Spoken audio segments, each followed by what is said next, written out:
तो गाइज़ आज की खबर में बहुत सारी खबरें का हम कवर करने वाले हैं। जैसा कि आप जानते हैं कि अब 1 अप्रैल स्टार्ट हो गया है, तो 1 अप्रैल से काफ़ी कुछ चेंजेस हो जाते हैं क्योंकि वित्तीय वर्ष स्टार्ट हो जाता है। 1 अप्रैल से लेके 30 मार्च तक आपका अब जो वित्तीय वर्ष है वो चलेगा 23-24 वाला। तो उसके हिसाब से बहुत सारी चीज़ें बदली हैं। कुछ चीज़ों में आपको फ़ायदा होने वाला है, कुछ चीज़ों में आपको नुकसान होने वाला है।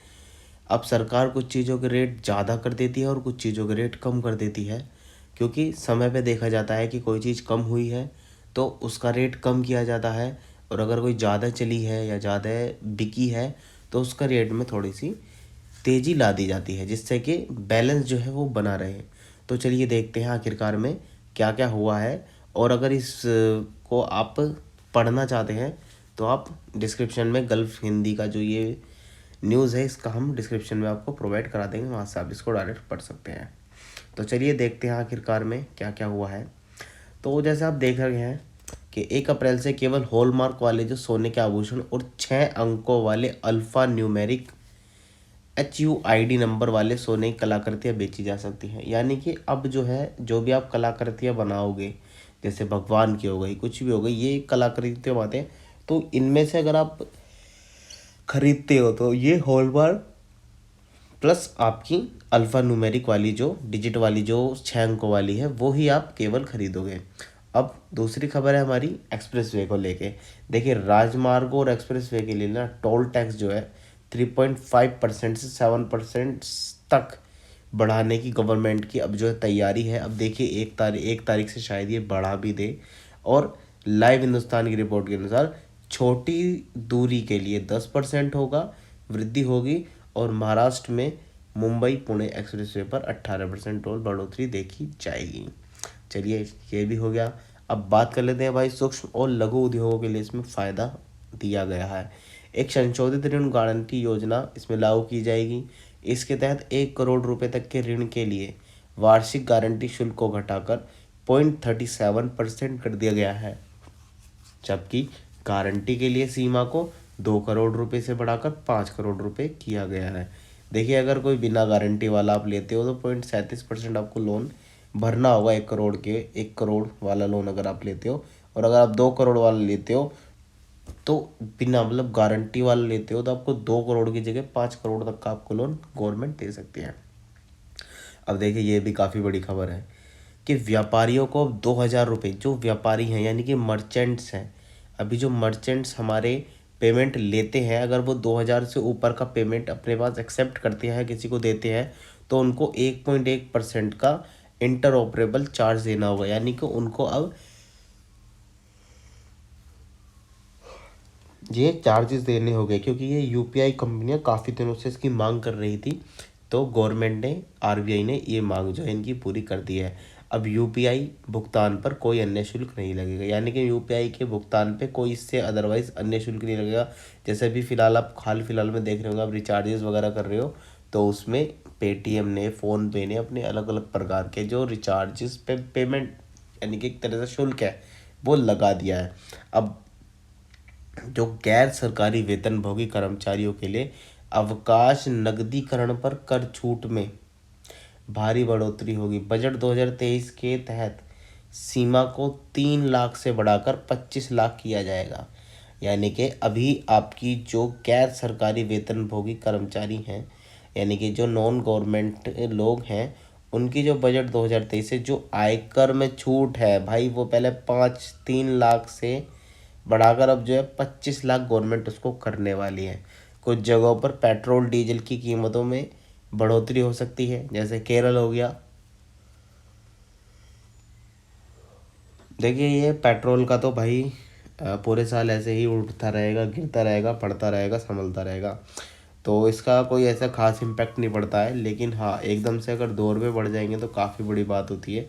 यानी कि 1,000 अगर लीटर आ रहा है तो 1,000 लीटर पे 2 रुपये सीधे सीधे बढ़ा दो तो भाई 2,000 रुपये सीधे इंक्रीज हो गए। तो ये काफ़ी बड़ा इम्पैक्ट जब आप इसको बड़े लेवल पे देखते हो, जब आपको दिखता है। फिलहाल आपको 2 रुपये कोई ज़्यादा नहीं दिखते हैं। अब देखिए, 1 अप्रैल से कई राज्यों में स्टैम्प ड्यूटी बढ़ेगी। अब देखो, ये काफ़ी बड़ी चीज़ हो गई भाई। अगर स्टैम्प ड्यूटी बढ़ेगी तो इससे क्या क्या चीज़ महंगी हो जाएंगी। देखो, स्टैम्प ड्यूटी आपकी बढ़ने की वजह से, आप अगर नया घर खरीद रहे हो तो वहाँ पे आपको स्टैम्प ड्यूटी ज़्यादा पे करनी होगी, यानी कि 1% आपका बढ़ गया। अब आप 1 लाख रुपए का मकान खरीद रहे हो तो उस पर 1 लाख रुपए की स्टैम्प ड्यूटी अगर आप दे रहे हो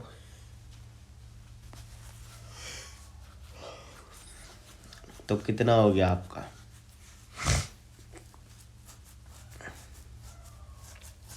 तो भाई सीधी सी बात हो गई ना, हमने 1% के हिसाब से अगर आप दे रहे हो तो भाई 1,000 रुपये आप पे कर दिए, तो आपको 1% आपको एक्स्ट्रा स्टैम्प ड्यूटी देनी होगी। जो कि रिपोर्ट के मुताबिक केरल और महाराष्ट्र में शनिवार से 1% बढ़ोतरी होगी, यानी कि केरल और महाराष्ट्र में 1% बढ़ोतरी होगी। अब चलिए चलते हैं अगली खबर की ओर। 1 अप्रैल से कई जीवन रक्षक दवाओं के दाम करीब 12% बढ़ जाएंगे। ओ माय गॉड, देखिए ये काफ़ी बड़ी खबर है।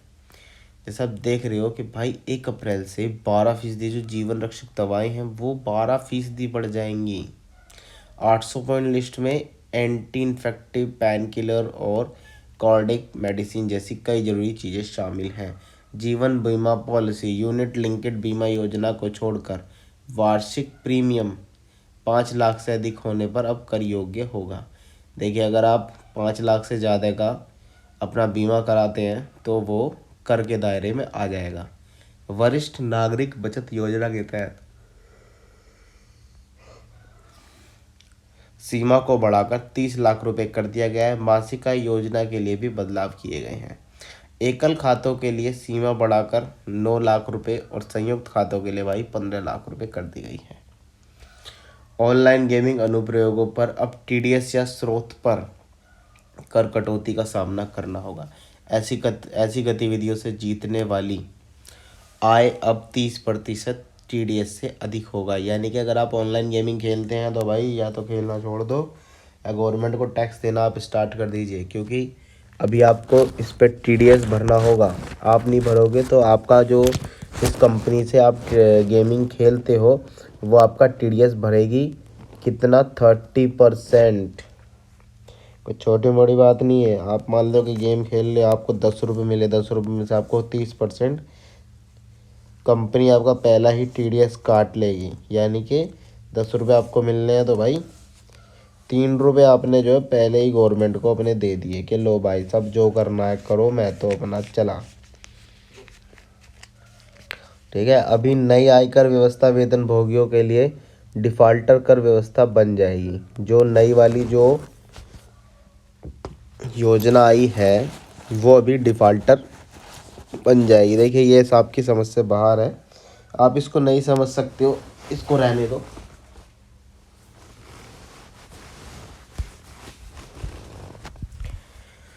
इनपुट लागत मुद्रास्फीति के कारण ऑटोमोबाइल की कीमतों में वृद्धि होगी। BS6 चरण 2 उत्सर्जन मापदंडों के सख्त कार्यान्वयन को सुनिश्चित करते हैं। अभी भाई ऑटोमोबाइल के रेट भी जो है आपके बढ़ने वाले हैं। BS6 का जो सेकंड है उत्सर्जन मानदंडों को जो है करता है। अभी देखो BS6 क्या है, देखो इसमें एथेनॉल इंक्लूड हो रहा है। पहले 10% डाला था तो BS5 तक चल गया था। पहली बात तो ये BS5 आया ही नहीं था, BS4 आया, BS6 आया, 5 इन लोगों ने स्किप कर दिया। तो इन लोगों ने 10% एथेनॉल मिलाया तो वो चरण फर्स्ट था। अब चरण जो सेकंड है ना उसके अंदर ये लोग 20% इथेनॉल आपके पेट्रोल में मिलाएंगे, तो वो चरण सेकंड उत्सर्जन है। तो जो इस प्रकार की गाड़ियां हैं वो महंगी हो जाएंगी। ठीक है, इस पे सब फायदा गवर्नमेंट का है, जनता का कोई फायदा नहीं। तो भाई 1 अप्रैल से अब बढ़ सकते हैं रसोई गैस सिलेंडर के दाम, क्योंकि पेट्रोलियम कंपनी वित्त वर्ष 24 के पहले दिन दरों में संशोधन करती है। 1 अप्रैल से कमर्शियल LPG सिलेंडर की कीमतों में 250 रुपये से अधिक की बढ़ोतरी की जाएगी। यदि आपके सिलेंडर में भाई रेट अभी तक नहीं बढ़े हैं तो पहले ही जाके 10-12 सिलेंडर खरीद लो। ये 250 रुपये सीधे सीधे बढ़ाने वाले हैं। तो फ्रेंड्स आज की खबर इतनी ही है। इसी को पढ़ने के लिए डिस्क्रिप्शन में जाएं और डायरेक्ट आप लिंक अपना ओपन कर सकते हैं।